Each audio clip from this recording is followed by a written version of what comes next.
राहुल गांधी को अमित शाह का करारा जवाब। वो मनोज वाजपेयी ने बोला था ना किसी फिल्म में, मुझे याद नहीं है, करारा जवाब मिलेगा, राजनीति में बोला था। तो आज राजनीति ही थी, राजनीति जिस मुद्दे पर हो रही थी उसी मुद्दे पर अमित शाह ने करारा जवाब दिया है। क्या जवाब दिया है? लोकसभा में एसआईआर पर जोरदार बहस हुई है। गृह मंत्री अमित शाह ने विपक्ष के हर सवाल का जवाब दिया है। इस चर्चा के दौरान लोकसभा में भारी हंगामा भी देखने को मिला। हर तस्वीर आपको दिखा देता हूं, हर बात आपको सुना देता हूं, जिसकी आज देश भर में चर्चा है। जो बयान आज सोशल मीडिया पर ट्रेंड कर रहा है, पूरी खबर आप देख लें। एसआईआर पर लोकसभा में 2 दिन चर्चा हुई, जिसमें 63 सदस्यों ने हिस्सा लिया। कितने? 63 सदस्यों ने। मंगलवार को राहुल गांधी, अखिलेश यादव समेत विपक्ष के बड़े नेताओं ने एसआईआर पर अपने विचार रखे और इन सब का जवाब देने के लिए बुधवार को गृह मंत्री अमित शाह ठीक शाम 4:56 पर लोकसभा में चर्चा के लिए खड़े हुए। मैंने आपसे पहले ही कहा है, मिनट टू मिनट एक एक शब्द जो आप देखना चाहते हैं वो विस्तार न्यूज में देख लीजिए, सीधे मुद्दे की बात में देख लीजिए। गृह मंत्री ने अपने शुरुआती जवाब में एसआईआर पर क्या कहा है, सबसे पहले आप यही सुनिए। वोट चोरी is an anti national act. SIR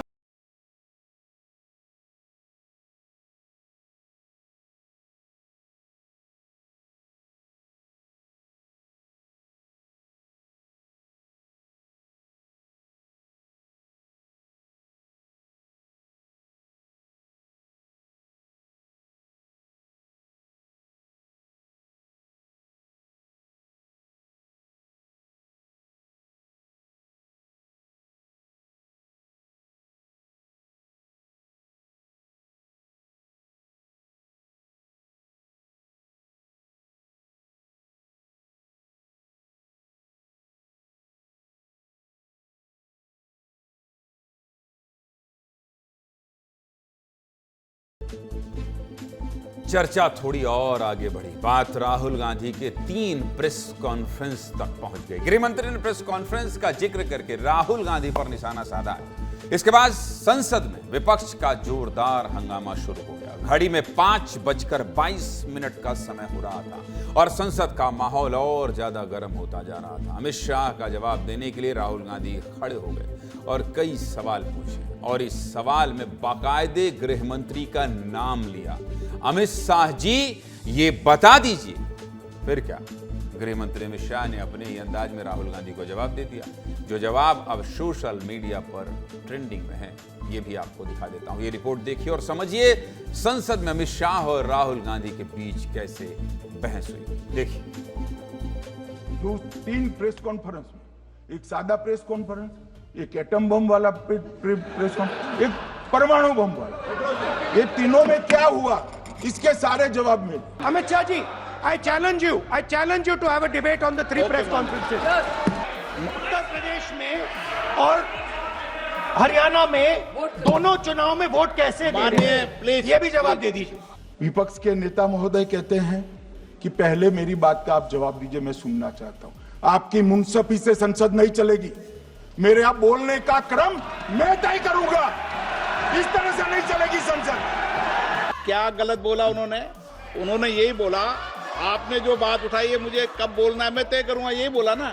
उसमें क्यों उत्तेजित हो रहे हो आप? बोलिए। आपने अगर अमित शाह जी का रिस्पांस देखा तो ये कंप्लीटली डिफेंसिव रिस्पांस है, ये घबराया हुआ रिस्पांस है। आपके चेहरे पर चिंता की लकीरें मैं देख रहा हूं कि मैं क्या बोलूंगा। मैं उनके उकसावे में नहीं आऊंगा, मैं मेरे विषय पर बोलूंगा। आपकी मुंसफी से संसद नहीं चलेगी, थोड़ा कठिन शब्द है, मैं भी नहीं समझ रहा हूं। गृह मंत्री अमित शाह गुस्से में थे। राहुल गांधी ने फिर सवाल किया, लेकिन गृह मंत्री ने कह दिया, मैं उनके उकसावे में बिल्कुल नहीं आने वाला हूं। इसके बाद चर्चा थोड़ी और आगे बढ़ी और गृह मंत्री ने इतिहास के पन्ने पलटे। बात साल 1952 से 2004 तक कब कब एसआईआर की प्रक्रिया हुई, इसका भी जवाब अमित शाह ने लोकसभा में दिया है। पंडित जवाहरलाल नेहरू, इंदिरा गांधी से होते हुए सोनिया गांधी तक कैसे वोट चोरी हुई, इस पर गृह मंत्री अमित शाह ने विस्तार से बात की है। चर्चा चलती रही, बहस बढ़ती रही और संसद का पारा हाई होता रहा। 5:47 की यह तस्वीर है जिस वक्त अमित शाह जवाब दे रहे थे।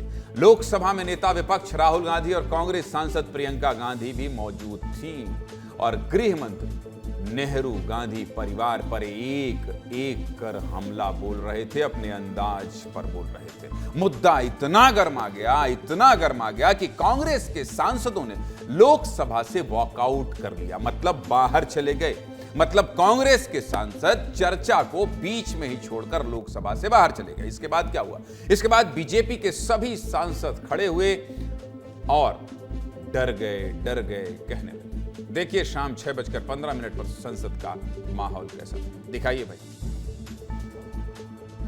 एक बात का जवाब दे रहे हैं, ये भाग गए, डर गए, सुन भी नहीं सकते ये। अगर ये सुन नहीं सकते हैं, इतना दिनों से संसद का समय बर्बाद क्यों किया? अगर सच्चाई नहीं सुन सकते तो इतना दिनों तक सड़कों पर संसद का समय, लोगों, हमको मालूम था ये भागने वाले हैं, सच्चाई को सुनना चाहिए। शाम 4:56 पर शुरू हुआ अमित शाह का भाषण ठीक 6:26 पर खत्म हुआ। अमित शाह अपने 1.5 घंटे की स्पीच में चुनाव सुधार, ईवीएम, मुख्य चुनाव आयुक्त की नियुक्ति, नेहरू, इंदिरा, पश्चिम बंगाल, बांग्लादेशियों की घुसपैठ और कांग्रेस की वोट चोरी पर खुलकर बोले हैं। अमित शाह के 1.5 घंटे के भाषण में संसद में 8 बार करीब हंगामा हुआ। एक बार तो हंगामा विपक्ष के वॉकआउट तक पहुंच गया। राहुल गांधी के लोकसभा में पूछे 3 सवालों का जवाब भी गृह मंत्री ने दिया है, वो भी आपको बता देता हूं, सब कुछ विस्तार से बता दिया। सीधे मुद्दे की बात यह है कि लोकसभा में एसआईआर पर जोरदार बहस हुई है, सब कुछ आपको विस्तार से सुना दिया, हर तस्वीर आपको विस्तार से दिखा दिया। अब सीधे आपको दिल्ली लेकर चलता हूं और अगर कुछ बच गया है तो अमृत तिवारी से पूछ लेता हूं। मिस्टर अमृत तिवारी, आज तो अमित शाह गजब फॉर्म में थे। आज देखने को जो मिला, राहुल गांधी और उनके तमाम साथियों को बाहर जाना पड़ गया। और देखिए ऐसा नहीं है, जब इतने बड़े नेता संसद में जवाब देते हैं तो विपक्ष भी बैठकर सुनता है। इसका मतलब ये था कि जो जवाब थे वो बहुत चुभने वाले थे, बहुत अतीत को याद दिलाने वाले थे। अमृत गैरन जी, बिल्कुल मेरे ख्याल से अब एसआईआर के मुद्दे पे जिस तरह से चौतरफा हर तरह से गृह मंत्री ने जो बयान दिया है, उसके बाद इस पे विमर्श ही एक तरह से ख़त्म हो जाना चाहिए। एक तरह से जो विवाद है वो एक तरह से वो ख़त्म हो जाना चाहिए।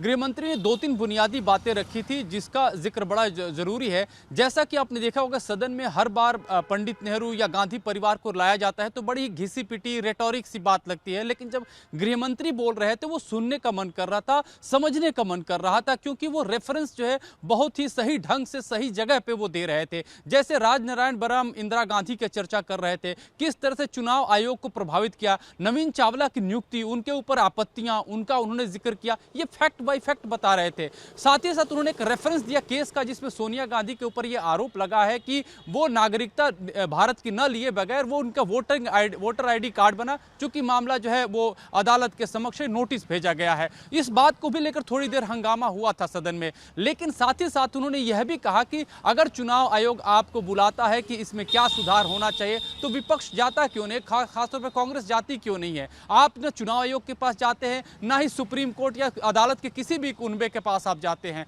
तो फिर ये एक तरह से गृह मंत्री ने लकीर खींच दी कि जो विपक्ष की तरफ से बात कही जाती है वो कितनी ऑथेंटिक है या कितनी प्रोपेगेंडा से भरी पड़ी है। उन्होंने दोनों लकीर यहाँ पे खींच दी और साथ ही साथ ये साफ कर दिया कि जो अभी तक के डिबेट में जो कल से लेकर इसीलिए तो कहा अमृत, मैंने इसीलिए तो कहा कि जब तथ्यों के साथ कोई बातचीत होती है तो वो थोड़ी चुभती जरूर है। कहते हैं ना कि सच्चाई बहुत आसानी से कोई सुन ले, ऐसा होता नहीं है। एसआईआर पर चर्चा, एसआईआर, वोट चोरी से देश बर्बाद हो गया। आज उसी वोट चोरी पर हो रही बहस को छोड़कर विपक्ष भाग गया है। खैर अमृत, बहुत बहुत शुक्रिया आपका।